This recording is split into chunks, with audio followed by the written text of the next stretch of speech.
रहे हैं राष्ट्रीय हित। आइए नजर डालते हैं आज की कुछ खास खबर की ओर।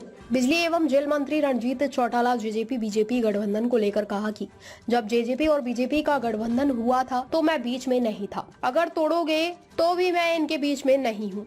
आपके मीडिया में कहा जा रहा है कि हिसार लोकसभा से जेजेपी टिकट मिलने जा रही है। सब चंदा मामा की कहानियां हैं। 8 तारीख आगे पता चल जाएगा। अभी एक बीजेपी ने 195 की लिस्ट जारी की है। किसी को कोई पता नहीं, लिस्ट आने के बाद पता चलेगा। प्रत्याशियों को बीजेपी ग्राउंड रिपोर्ट लेने के पास ही नाम लिस्ट में देती है। पैनल में 4 नाम गए हैं, आपका नाम नहीं है। इस पर कहा कि यह काम नाम सेंट्रल कमेटी है। आपके चुनाव लड़ने की इच्छाएं थी, मुझे नहीं पता किसका नाम गया है किसका नहीं, सब ऊपर से तय होगा। यह बात किसी को पता नहीं होती। चुनाव आते ही राम रहीम को पैरोल दी जाती है। कोर्ट ने सरकार को फटकार लगाई है, पर मंत्री ने कहा कि उस पर सरकार अपने निष्पक्ष कोर्ट में रिप्लाई के तौर पर देगी। जिस कैदी के 3 साल जेल हो जाते हैं और उसे 70% रिहाई पैरोल मिल सकती है।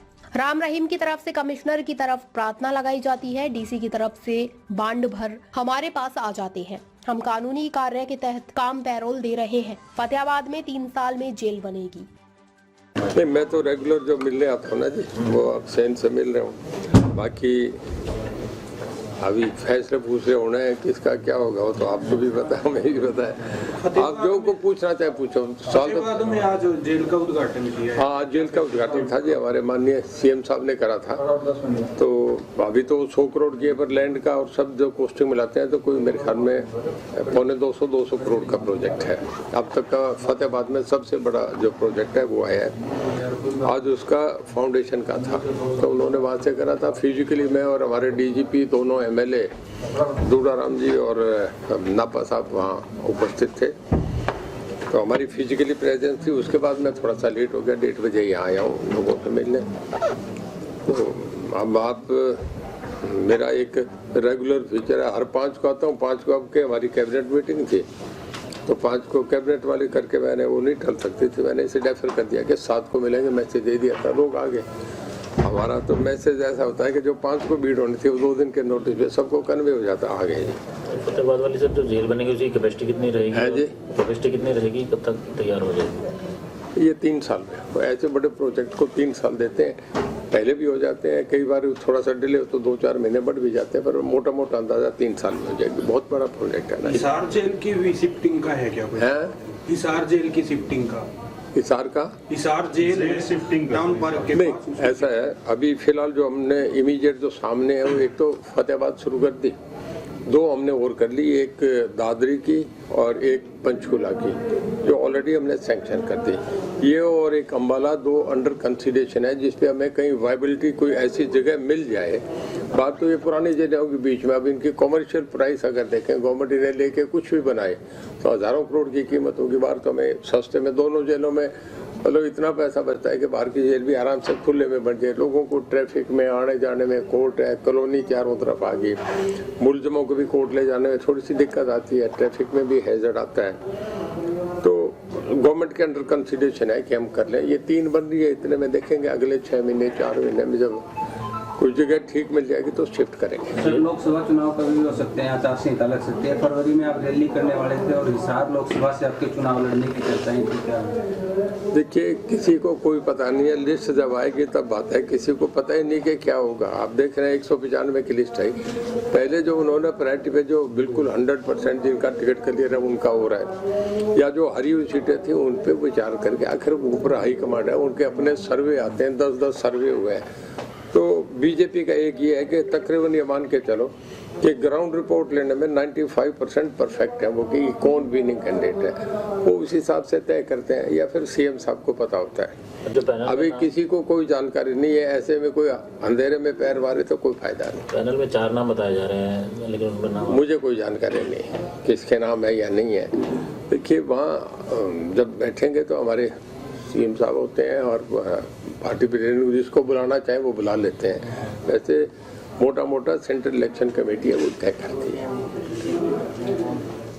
हाई वोल्टेज लाइनों को फ्री ऑफ कॉस्ट हटाने की बात थी, तो उसका सर्वे वगैरह कुछ हमने कराई थी। 161 करोड़ रुपया इसके लिए मार करा है कि जो ऐसी लाइनें जो गांव में घरों के ऊपर से, छतों पे से जा रही है, स्कूल के ऊपर से जा रही है, पार्क के ऊपर से जा रही है, उनको हम अपनी कॉस्ट पे हटाएं। निर्णय हो गया, सब सर्वे करके उस पर मेरे ख्याल में इमीडिएट अगले 10-5 दिन में काम शुरू हो जाएगा। सर कुछ बाडड़ा के किसान आए हुए थे, वो कह रहे थे कि उनके ट्यूबवेल कनेक्शन पेंडिंग है अभी तक, क्या वजह से? कहाँ के? बाडड़ा नहीं, बाढ़ के पेंडिंग नहीं है। वो जहाँ 40 फीट से ज़्यादा नीचे पानी है, जहाँ हमारा 10 BHP का सोलर का पंप काम नहीं कर रहा, उस जगह हमने ये करा है कि वहाँ इलेक्ट्रिक कनेक्शन अलाउ कर दो, तो वो हो गया। मेरे ख्याल में बाढ़ के तो 48 कनेक्शन है जिनका हम पे रिपोर्ट आ गई, हम करने जा रहे हैं। बाकी कहीं और के भी हैं, वो तो कानून तो बनता है तो सबके पूरे स्टेट के लिए बनता है, सभी जगह है। तो जैसे कोई आएगा हमें फीडबैक आता है, उन्हें कर रहे हैं। तो लोकसभा में हिसार के अलावा जो 9 सीटें और है सर, क्या लगता है कहीं पे गठबंधन चुनाव साथ लड़ेगा या फिर हरियाणा में बीजेपी अकेले? देखिए, जब गठबंधन ने इन्होंने फैसला करा तो मैं बीच में नहीं था, और अब अगर ये रखेंगे तोड़ेंगे तो बीच में नहीं होऊंगा। हम तो मीडिया से सुन लेंगे कि ब्रेकिंग न्यूज़ क्या आ रही है, देख लेंगे। किसी को कोई खबर नहीं। एक दिन आपका मीडिया सारा ये कह रहा था, परसों की बात है रात को, कि JDP गठबंधन से तय, हिसार सूतर और मिलने जा रहे हैं कॉन्टेक्ट में। ये बातें मीडिया की बातें हैं। आपकी कहानी कितनी सच्ची है, झूठी है, या चंदा मामा की कहानी है, मैं सुन लेता हूँ। इसमें सर अभी पैरोल को लेकर बात आई थी, मीडिया का मैं एक बता रहा हूँ कि कई बार हमने देखा है, जब PM का इलेक्शन होता है, सेंट्रल हॉल में बैठे होते हैं, तो हमें इतनी पहले नहीं मिलती मीडिया की ब्रेकिंग न्यूज़। हमारी TV पे, मोबाइल पे आ जाती है कि कौन बन गया। मीडिया तो सबसे पहले, आपके भी कनेक्शन सब जगह होते हैं, खबर रहती है कि कौन हो रहा है। आ जाएगी खबर, देख लेंगे। है अब तो मेरे ख्याल में 8 तारीख तक एक मोटा मोटा अंदाजा है, जो मेरी इन्फॉर्मेशन तय हो जाना चाहिए कल तक। तो राम रहीम की पैरोल को लेकर हाईकोर्ट ने भी टिप्पणी की है, और मतलब काफ़ी पैरोल जो दी जा रही है, तो उसको लेकर क्या? देखिए, गवर्नमेंट का काम है उनको रिप्लाई करना।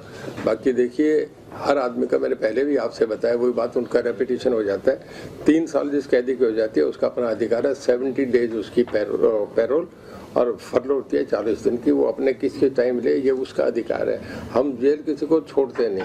हमें तो ये है कि ऊपर से ऑर्डर आते हैं। अब उन्होंने कमिश्नर को अपील की, जो जिसकी 7 साल से कम है वो DC तक हो जाता है, ज़्यादा है वो कमिश्नर करता है।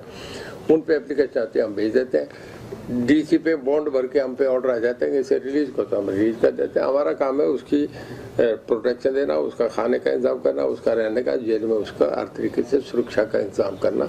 इसके बाद हम बाई लॉ से कर रहे हैं। जो के हिसाब से जो जवाब जाएगा यही जाएगा कि लोग इसके हिसाब से, और उसमें कोई गलत नहीं करेगा। कोई भी जब नहीं, हम कहीं हमारी जेल में नहीं है, कहीं किसी बात को शंका होता है, हमें कोई शंका होती है, उसका जवाब देते हैं।